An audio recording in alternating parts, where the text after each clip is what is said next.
गंजाम सोरडा थाना गोछा गाँ निकटରେ ନିମ୍ନମାନର ରାସ୍ତା କାମକୁ ନେଇ ସ୍ଥାନୀୟ ଲୋକଙ୍କ ବିରୋଧ। ରାସ୍ତା ଉପରେ ଗଛ ପକାଇ ପିଚୁ କାମ ବନ୍ଦ କଲେ ଲୋକେ। ଗଞ୍ଜାମ କନ୍ଧମାଳ ଜିଲ୍ଲାକୁ ସଂଯୋଗ କରିବାକୁ ରାସ୍ତା କାମ ନିର୍ମାଣ ଚାଲିଥିଲା। ଗୋଛାଠାରୁ କରଡ଼ା ଗାଁ ପର୍ଯ୍ୟନ୍ତ 6 କିଲୋମିଟର ରାସ୍ତା ନିର୍ମାଣ ପାଇଁ ଆସିଥିଲା 6 କୋଟି। ହେଲେ ଠିକାଦାର ପିଚୁ ପକାଇବାର କିଛି ମାସ ପରେ ରାସ୍ତାରୁ ପିଚୁ ଉଠିଯିବାରୁ ଗ୍ରାମ୍ୟ ଉନ୍ନୟନ ବିଭାଗକୁ ଅଭିଯୋଗ କରିଥିଲେ ଲୋକେ। ହେଲେ କେହି ନ ଶୁଣିବାରୁ ଆଜି ସ୍ଥାନୀୟ ଲୋକେ ବାଧ୍ୟ ହୋଇ ରାସ୍ତା ଅବରୋଧ କରି ନିର୍ମାଣ କାର୍ଯ୍ୟ ବନ୍ଦ କରିଛନ୍ତି।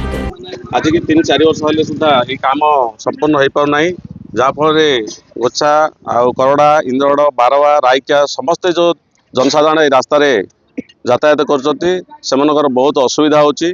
तेणुक समस्त अभियोग क्रमे यही काम जो कंट्राक्टर दीर्घ दिन पर काम आरंभ करते जो फल कि समस्त असुविधा पड़ते बर्तमान यही कम निम्नमान होता हेतु जनसाधारण क्षुद्र प्रकाश कर संपर्क में आपन कंट्राक्टर हो जेई एसटीओ अवगत कर समस्त को जड़ाया सुधा कई प्रति कर्णपात नौ ना।